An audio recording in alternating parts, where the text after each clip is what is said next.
Building a business, it's not rocket science. It's having a great idea and seeing it thought with integrity. ये कहना है Richard Branson का। So basically आज हम बात करने वाले हैं वर्जिन क्या कहना क्या चाहते हो ग्रुप्स के बारे में। तुम क्या सोच रहे थे बे?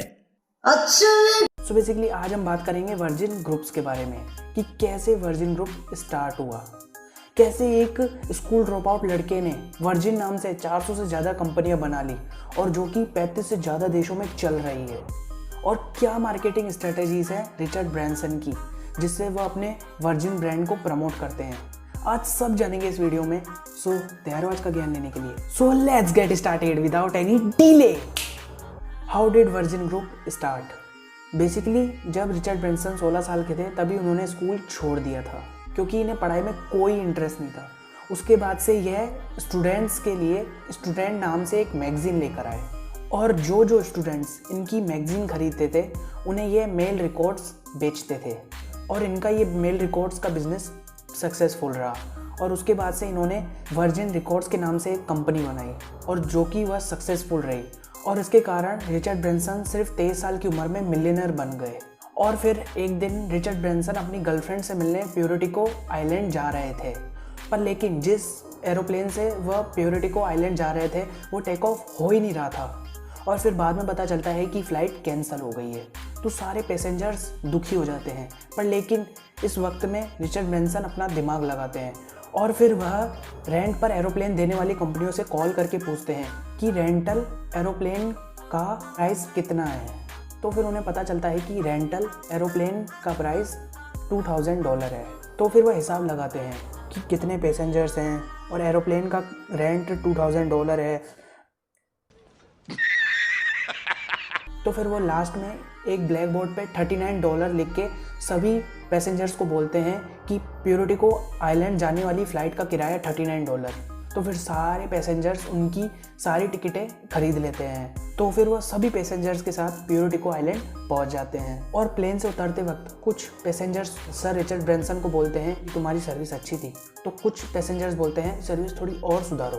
तो फिर ये बात सर रिचर्ड ब्रैनसन के दिल में घर कर गई। तो फिर उन्होंने अपनी वर्जिन एयरलाइंस स्टार्ट करने के बारे में सोचा और फिर उन्होंने बोरिंग कंपनी जो कि लीज पर एरोप्लेन देती है उनसे इन्होंने लीज पर एरोप्लेन्स लिए और सिर्फ $2 मिलियन में इन्होंने अपनी 1984 में वर्जिन एटलांटिक स्टार्ट की। और एक दिन सर रिचर्ड ब्रैनसन को पता चलता है कि उनकी कंपनी के नाम पे एक आइलैंड भी है जिसका नाम वर्जिन आइलैंड है। तो फिर इनका इंटरेस्ट जागता है उसे खरीदने के लिए, और फिर उसे खरीदने के इंटरेस्ट से ये अपनी जेब में $1 लाख लेके वर्जिन आइलैंड चले जाते हैं। पर लेकिन उस आइलैंड का भाव $6 मिलियन होता है, यानी $60 लाख। पर लेकिन इनकी जेब में थे सिर्फ $1 लाख। तो रियल्टर ने इन्हें आइलैंड बेचने से मना कर दिया। तो फिर ये वापस आ गए। तो कुछ सालों तक वो आइलैंड बिका नहीं। तो फिर एक दिन रियल्टर खुद रिचर्ड ब्रैनसन को कॉल करके बोलता है जिस दाम में आइलैंड खरीदना है खरीद ले। तो फिर सर रिचर्ड ब्रैनसन 97% डिस्काउंट पे वो आइलैंड खरीद लेते हैं। और फिर बाद में रिचर्ड ब्रैनसन ने वर्जिन लिमिटेड एडिशन के नाम से एक वेबसाइट भी बनाई जिसके थ्रू कोई भी पर्सन उस आइलैंड में जा सकता है। और आपको पता है उस आइलैंड में 1 नाइट के चार्जेस कितने हैं? $70,000। और ऐसे ही करते करते सर रिचर्ड ब्रैनसन ने 1985 में वर्जिन हॉलीडेज़, 1993 में वर्जिन रेडियो, 1997 में वर्जिन ट्रेन जो कि एक साल में बहुत चर्चा में रही थी, और 1998 में वर्जिन मोबाइल और 2004 में वर्जिन गैलेक्टिक को लॉन्च किया जो कि लोगों को स्पेस में घुमाने के लिए बनाई गई है। तो ऐसे ही करते करते सर रिचर्ड ब्रैनसन ने अपनी लाइफ में 400 से ज़्यादा कंपनियां खड़ी कर दी। सर रिचर्ड ब्रैनसन की बिज़नेस स्टार्ट करने की एक स्ट्रैटेजी है कि ये किसी भी बिज़नेस को लो कॉस्ट में स्टार्ट करते हैं और फिर एक नंबर सर्विस प्रोवाइड करके और एक नंबर प्रोडक्ट प्रोवाइड करके और अपनी मार्केटिंग स्ट्रेटजीज लगा के ये अपने बिज़नेस को नेक्स्ट लेवल पर ले जाते हैं और फिर दूसरे बिज़नेस पर ध्यान देते हैं। What marketing strategies of Richard Branson? इनकी मार्केटिंग स्ट्रेटजीज बिल्कुल यूनिक है। यानी हुआ कुछ ऐसा कि एक दिन sir Richard Branson air hostages के कपड़े पहनकर और मेकअप करके एयर एशिया के एक प्लेन में चले गए और जो एयर होस्टेजेस किसी भी प्लेन में पैसेंजर्स को सर्विस प्रोवाइड करती हैं, वही services sir Richard Branson air hostages के कपड़े पहनकर सारे कस्टमर्स को देने लगे। तो फिर पूरी दुनिया की मीडिया ने इसे कवर किया और फिर उन्होंने लाखों करोड़ों की मार्केटिंग कर ली और अपने ब्रांड की पब्लिसिटी कर ली।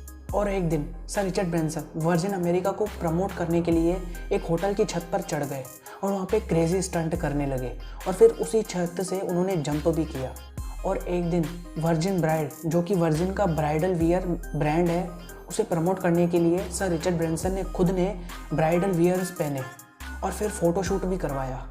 और एक दिन नेकर आइलैंड, जो कि सर रिचर्ड ब्रैंसन का वर्जिन आइलैंड है, उसे प्रमोट करने के लिए एक दिन सर रिचर्ड ब्रैंसन ने नेकर कप ऑर्गेनाइज किया, जिसमें बड़े बड़े टेनिस प्लेयर शामिल हुए और इससे पूरी दुनिया की नज़र वर्जिन आइलैंड पे गई। और जब रिचर्ड ब्रैंसन मुंबई आए थे तब उन्होंने टिफ़िन वाले की ड्रेस पहनकर अपने मुंबई के एम्प्लॉयज़ को टिफ़िन डिलीवर किया था। यानी इतनी यूनिक मार्केटिंग स्ट्रेटजीज़ हैं इनकी, जिससे ये अपने ब्रांड को पॉपुलर बना देते हैं।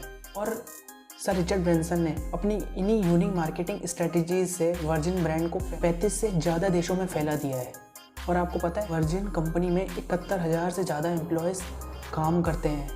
और पिछले साल ही 2020 में वर्जिन ब्रांड की रेवेन्यू 5.13 बिलियन ब्रिटिश पाउंड्स रही और 2019 में वर्जिन ब्रांड की रेवेन्यू 16.6 बिलियन ब्रिटिश पाउंड्स रही। और ऐसे ही करते करते आज उन्होंने 400 से ज़्यादा कंपनियां खड़ी कर ली है। सो आज की इस केस स्टडी से हमें 2 लर्निंग्स मिलती है। First, business start with low cost, यानी अपने बिजनेस को हमेशा छोटी लागत में स्टार्ट करो।